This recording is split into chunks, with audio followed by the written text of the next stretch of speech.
Vincent Ricordo, bonjour. Salut Widobiz. Salut.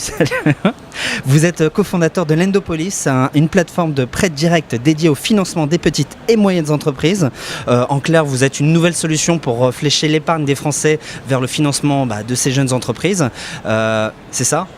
Oui, alors nous on est pionniers dans le milieu du financement participatif puisqu'on a monté notre première plateforme en 2009. C'est ça, vous avez cofondé KissKissBankBank et Hello Merci. Exactement, donc on a commencé d'abord par monter une plateforme pour les univers plutôt artistiques et culturels et très innovants au niveau techno avec KissKissBankBank. Après on a monté une deuxième plateforme l'année dernière qui est une plateforme de prêt déjà, mais à taux zéro, où on finance la crèche de sa voisine ou le permis de son neveu, donc des prêts on va dire plutôt de solidarité et plutôt dans un vase fermé quasiment, c'est-à-dire famille, voisins ou des gens qui vous connaissent par l'intermédiaire de quelqu'un.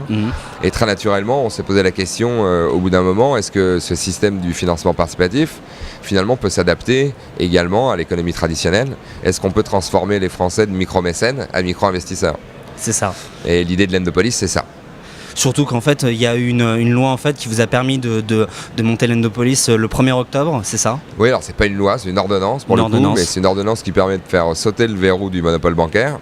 On s'est battu longtemps à Bercy pour pouvoir faire passer cette ordonnance. On est très content, après avoir bossé de longs mois, d'abord avec Pellerin, puis Montebourg, puis Macron, que l'ordonnance soit passée, et ce qui nous a permis effectivement d'avoir le cadre réglementaire adéquat pour pouvoir lancer Lendopolis. Donc, alors, en plus, une solution qui est intéressante pour les Français qui possèdent de l'épargne parce que c'est assez rémunérateur, c'est entre 4 et 10%. Alors évidemment, des financements qui peuvent être un peu plus risqués, mais vous avez une solution en tout cas pour disséminer ce risque que je vous laisse nous expliquer. Oui, alors le principe de Lendopolis, c'est rémunérer sous forme de prêt l'argent que les Français vont du coup confier et prêter aux entreprises. Les entreprises rémunéreront leurs investisseurs par des intérêts de 4 à 10% par an, qui sont versés mensuellement. C'est-à-dire que tous les mois, dès que vous avez investi, dès le mois qui suit, vous récupérez une partie du capital, une partie des intérêts. Ce qui veut donc dire que bien évidemment, en face de cette rémunération élevée, il y a forcément un risque. Et ça, on ne s'en cache pas. Bien sûr. On sait très bien que sur 1000 PME de plus de 2 ans qui viendront chez nous, une partie d'entre elles ne tiendront pas leurs engagements. Donc du coup, pour pouvoir limiter le risque au maximum des investisseurs, on conseille vivement de dispatcher son investissement sur un maximum d'entreprises. Alors, on va mettre une quinzaine de projets là, dans le mois en ligne. On conseille très fortement les gens d'investir sur 8, 10, 12 entreprises plutôt que sur une seule.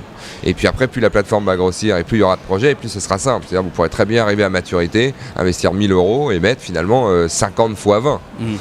Donc du coup, la protection contre le risque, c'est d'abord cette mutualisation.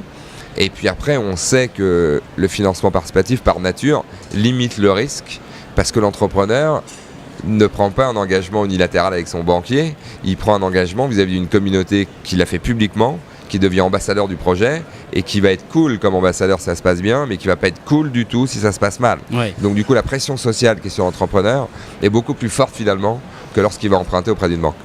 Alors aussi, d'après votre expérience, parce que les Français qui possèdent de l'épargne ne connaissent pas forcément les plateformes de crowdfunding, comment est-ce que vous qui avez co-créé KissKissBankBank et Hello Merci, comment est-ce que vous pouvez savoir si un projet va fonctionner ou ne va pas fonctionner ? Est-ce que vous avez peut-être...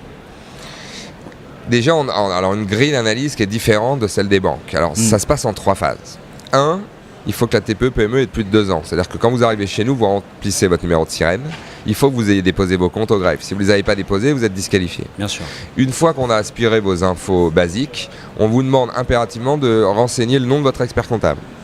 Le nom de l'expert comptable est validé par un deal, par une interface web qu'on a créée avec l'ordre des experts comptables. À partir du moment où l'expert comptable est identifié par l'ordre, c'est l'expert comptable qui nous envoie les bilans et le prévisionnel du projet, avec une attestation qu'on a créée avec l'ordre, qui s'appelle l'attestation d'information financière, qui est une forme de, non pas de garantie tout risque bien évidemment, mais qui vient valider la cohérence du dossier. Donc là on est déjà au 2e filtre, et puis après il y en a un 3e.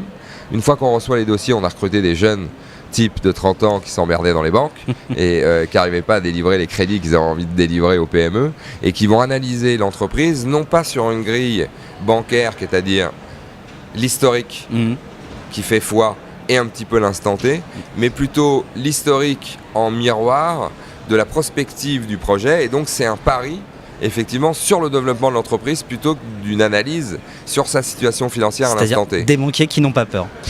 Ouais, alors des banques, on n'a pas les mêmes contraintes que les banques, Bien on sûr. connaît tous avec BAL 3, etc. Donc le but n'est pas de fustiger les banques. Bien sûr. Lendopolis, c'est une réponse aux carences du milieu financier traditionnel. Voilà.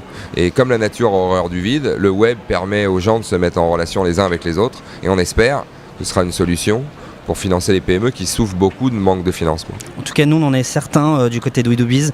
Merci à vous, Vincent Ricordo. Je le rappelle, vous êtes cofondateur de Lendopolis, après avoir créé d'autres plateformes de crowdfunding comme KissKissBankBank et Hello Merci. Nous sommes toujours ici à Nantes pour le Salon des Entrepreneurs, édition 2014. Merci à vous.